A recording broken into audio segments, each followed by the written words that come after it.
Babad Giyanti karya Raden Ngabei Yasadipura I. Episode ke-254. Company menunjuk Jan Christoffel Beiman sebagai Oprup.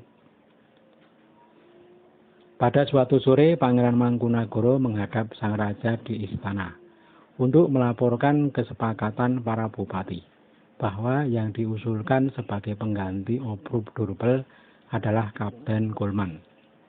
Kalau Kapten Kulman yang diangkat, para bupati tidak khawatir lagi. Sebenarnya ada calon lain yang juga baik, tetapi mereka sudah tidak bertugas di sini, yakni Reke, Market, dan Disman.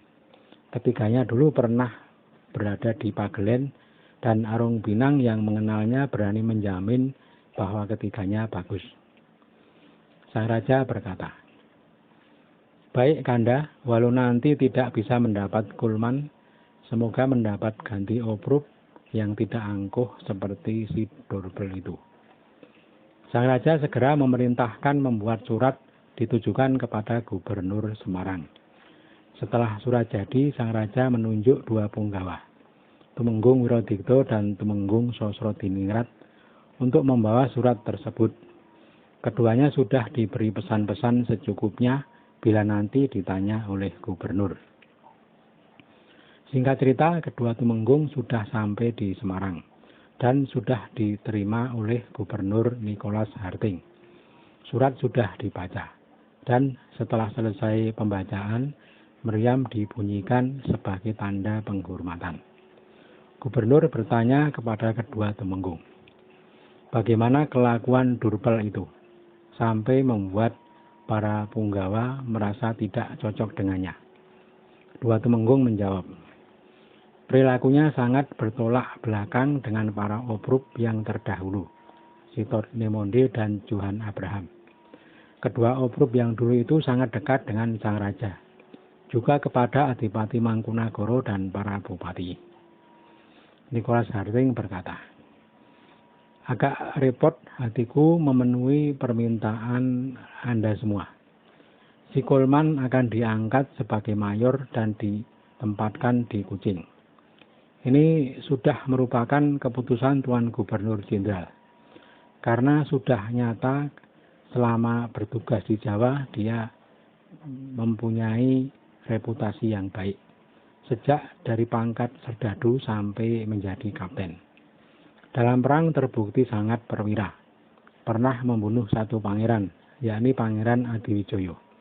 Sedangkan Sakeber saja belum pernah mendapat satu kepala pun. Hanya si Kulman yang mampu melawan para panglima Jawa.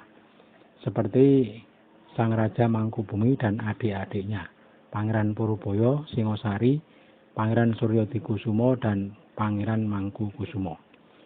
Tetapi dalam surat sang raja sudah berpesan, kalau tidak boleh meminta si Kulman, tidak apa, asal mendapat ganti yang baik dan bisa menjaga sang raja. Nicholas Harting segera membuat surat laporan ke Betawi, yang menyatakan bahwa Oprup Durpel kurang cakap dalam menjalankan tugasnya. Surat sang raja sudah diberi balasan, dan kedua utusan bertolak dari Semarang. Sesampai di Surakarta, surat gubernur diaturkan kepada sang raja dan sudah dibaca dengan seksama. Isi suratnya menyatakan agar sang raja tidak usah khawatir, karena permintaan ganti Oprup akan segera terlaksana. Gubernur meminta kepada sang raja agar sabar sebentar. Sang raja sangat suka mendengar tanggapan gubernur. Sang kakak Pangeran Mangkunagara segera dipanggil menghadap dan diberi kabar tentang tanggapan dari gubernur.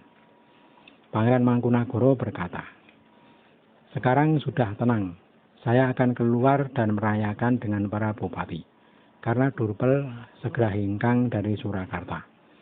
Selama kita dijaga Company, hanya Durpel ini yang sangat angkuh dan perilakunya rusuh.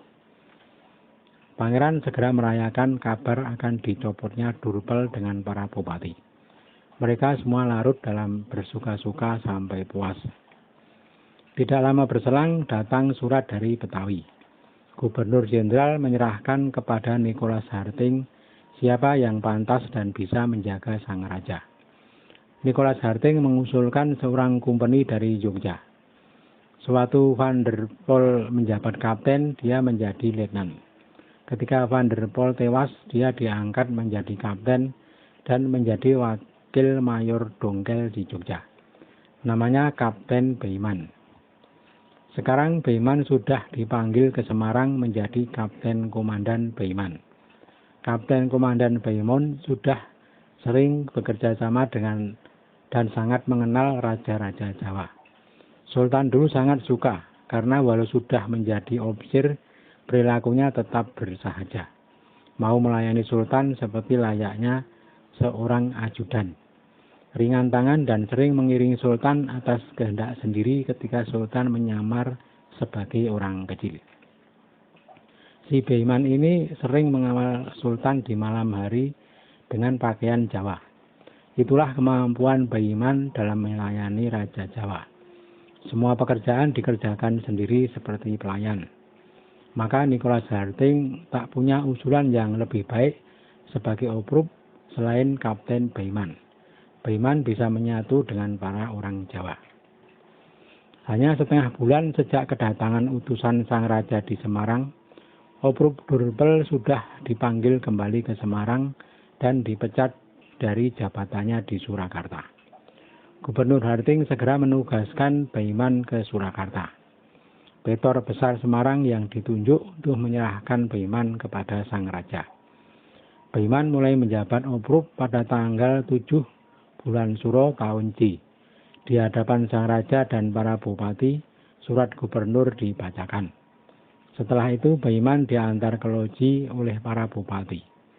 Peristiwa itu ditandai dengan jengkalan Rosoliman angubahaken ing Janmi atau melambangkan tahun 1686 Jawa bertepatan dengan 1760 Masehi.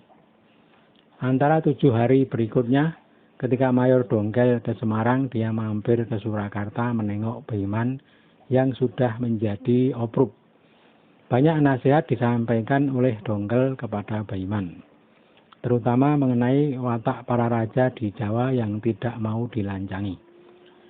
Si Durpel mendapat penilaian buruk karena sikapnya yang angkuh dan suka berlagak. Kalau saja ketemu Sultan, pasti celaka si Durpel. Beruntung dia ditugaskan ke Surakarta yang rajanya kalem.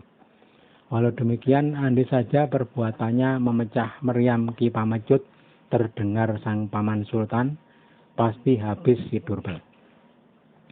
Maka sangat berterima kasih karena sang raja mau menutup perkara ini. Sang raja sangat sabar tidak melapor kepada sang paman. Kalau Sultan sampai tahu, si Durpel pasti ditusuk-tusuk. Nasihat Dongkel kepada Beiman, engkau ingatlah kepada watak para raja di Jawa yang tidak boleh engkau anggap ringan. Petor besar dan Mayor Dongkel menyempatkan diri ke kediaman Pangeran Mangkunagara. Oprup Beiman bersama Adipati Mangkuprojo dan para bupati ikut mengantar kedua tamu. Mereka bersuka-suka sepanjang hari. Biduanita sampai capek melayani bernyanyi para bupati. Dari pagi sampai petang baru acaranya bubar. Petor besar sudah 11 hari di Surakarta. Lalu mohon pamit pulang ke Semarang.